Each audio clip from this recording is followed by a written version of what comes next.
All they want to do is tilt you. You know why? Because they're obsessed with MMR. Because everybody's obsessed with MMR. So if you sit there and let the enemy team all chat you, all you're doing is giving them an in. You're giving them an advantage.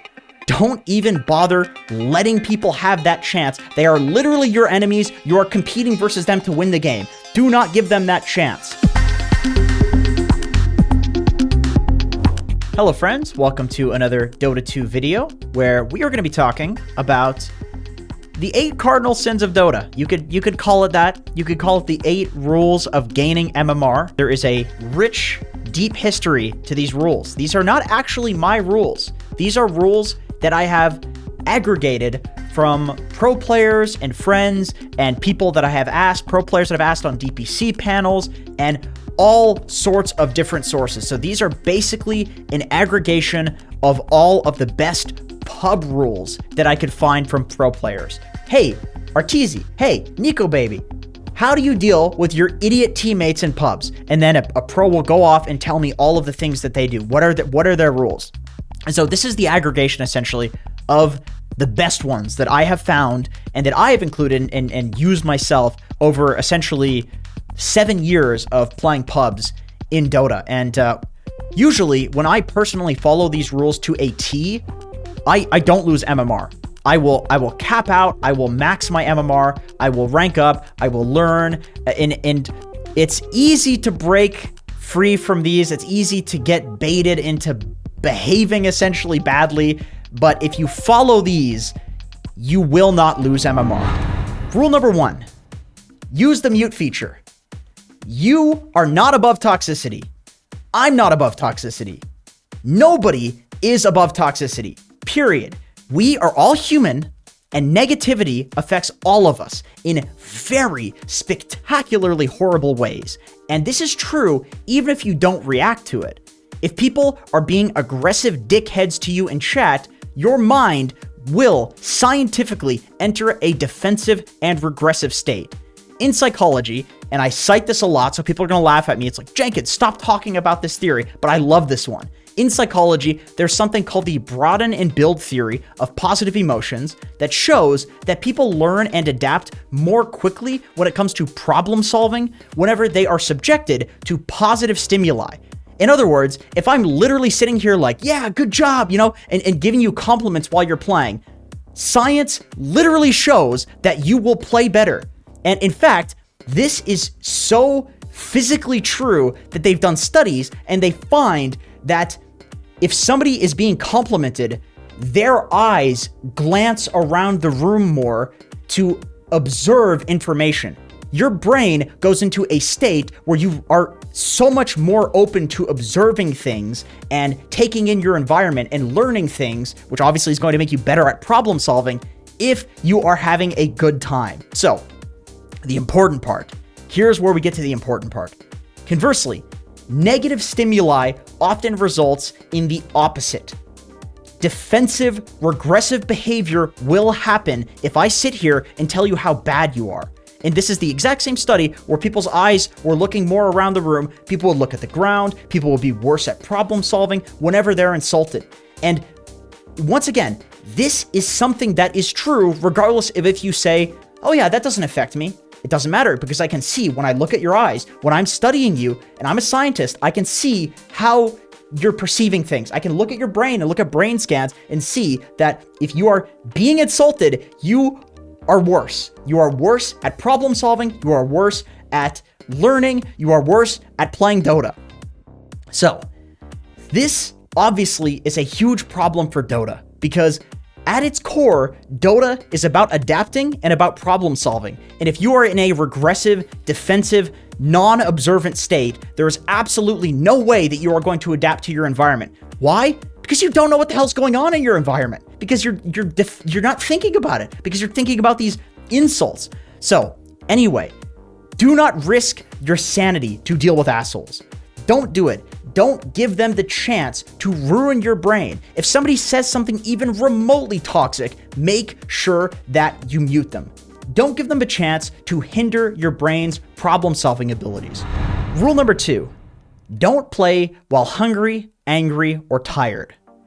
This is another rule that is based on incredibly simple principles, and there are plenty of studies that show many reasons on why all of these things are bad for you, but there is a 2002 sleep loss study that showed that the reaction time of 16 healthy people slowed down by an average of 100 milliseconds at 2.5 hours after their bedtime. 2.5 hours! As a gamer, you know, and I know, 2.5 hours after your bedtime, those are rookie numbers. That's pathetic. We stay 10 hours. No big deal. Oh, I don't work tomorrow. Great, it's the weekend. I'm up until 10 a.m. playing games. We all know how that goes. 2.5 hours after your bedtime, if you're tired and you play, you are effectively playing on 100 ping, plus whatever ping you're already playing on. That's not good. Rule number 3. If you lose a game, take a short break. And this is something that I used to call the 2020 rule. And I've changed this, not because it's 2021. This had nothing to do with the year. It was just more so for other reasons. But basically, this used to be called the 2020 rule because what I thought that you should do is if you lose a game, make sure that you stand up for 20 seconds and look at something 20 feet away. It's a general rule that people use to break yourself out of the game. It breaks you from whatever emotional state, whatever psychological state. If you're still thinking about the game, you look at something 20 feet away, you might think differently. You might be outside of that spectrum of now I'm thinking about this game. So the reason that I don't call it the 2020 rule anymore is because I don't have 20 feet in my room. There's no way people have 20 foot behind their computers. It's not happening. So what I'll do for me is I'll actually go outside on my balcony and I'll just look out. I'll see what people are doing. Oh, there's a guy driving by in a car. That's a, nice car. The one door is red and the car is blue. Just think about things. Just it's stupid and it's a bit of BS to just, go out and literally observe reality, but it very quickly makes you realize, and this is why it's 2 to 5 minutes, that whatever game you are in, life goes on. Rule number 4. If you lose 2 games in a row, stop. Quit for the day. This rule is basically just an extension of the third one. Sometimes in Dota, you basically just need to rework your idea on the game. And here's the beautiful thing about Dota. It's that you see this so often in tournaments. I know this is a pub guide, but you can still see this exact example working in tournaments because it's just the nature of the game. Teams will lose horribly and embarrassingly, get knocked into the lower bracket, and then literally win the entire tournament. And it's because on a dime, you can switch your idea of the game, turn one thing on and turn one thing off, and then all of a sudden, everything else falls into place. And so the reason that quitting after 2 losses in a row is so important is because usually if you're going to have one of these binge queue loss streaks that we've previously talked about, chances are there's a reason for it. If you're emotionally charged and going into every game angry, well then of course, stopping that and being happy, sleeping, and then being happy the next day and playing, that's going to win you MMR. But even if you're not angry, even if you're not playing emotional, you're not breaking any of these rules, sometimes your literal objective idea of the game needs a reset. Rule number 5, never queue after 3 a.m. This is a big one. This is one of those ones that a lot of people don't realize is an important rule. They don't realize that they should be following this, and they lose a ton of MMR. And the funny thing is, you can go to Dota Buff. You can check to see when you're losing games. And often cases, worse and worse games are later in the night. This is where your worst loss streaks are going to come from. And there's a few reasons for that. So basically, the later and later you go, the later and later you queue, the less players there are, of course, queuing for Dota 2, because people are normal, people go to work, people, they have to get up the next day, and so they go to bed. And the issue with this is that the way the Dota 2 matchmaker works is that it really prioritizes giving you a game fairly quickly. And so if you're queuing late at night, what's going to happen is that since there are not enough players, number one, you're going to be queued with people that are extremely badly behaved. And you're going to be like, what What did I do to deserve? Am I hidden pooled? This is where the hidden pool myth comes from for everybody. Am I hidden pooled? Why am I getting these horrible, awful players on my team? I didn't do anything wrong. Well, it's because the matchmaker's trying not to make you wait an hour to get a game. And so it's unfortunate when people work night shift or whatever, evening shift, and they come home and they can't play Dota because at this hour, it's just scuffed. It's awful. You get these bad behaved players. Also, Dota 2 has Smurf detection, so if you play on a Smurf, often you will get queued with Smurfs. However, if there are not enough people to matchmake, they will queue Smurfs into your games. That's a real problem. You don't want to queue into Smurfs because if you get more Smurfs than they do, you win. If you don't get more Smurfs than they do, you lose. Or, on top of this, to make this all worse, you're queuing with Smurfs, you're queuing with badly behaved players. You can be ancient, and you might get a Herald on your team. A Herald! Somebody who hasn't played the game before, because nobody's playing. Maybe this guy is queuing with his friend, who's ancient as well, and all of a sudden you get queued with a party-queued Herald because that's how the matchmaker works late at night. There is a second reason why you shouldn't queue at 3 a.m. There are people that get home from work, they start playing Dota, they start losing, and then they keep going, and they keep going, and they keep going, and then all of a sudden it's 3 a.m., and they're pissed. They're mad. They've been losing all night, and guess who's on their team? You are. So all of that rage from the previous games is entirely directed at you because it's way easier to direct rage at your teammates than it is the enemies, because the enemies will actually fight back. Your team can't do shit. That's a problem. So if you're queuing at 3 a.m., you are queuing into people who have been going all night, and if somebody's been going all night, let me tell you something. People don't binge queue on win streaks. That's not how that works. Rule number 6. Find your daily limit and stick to it.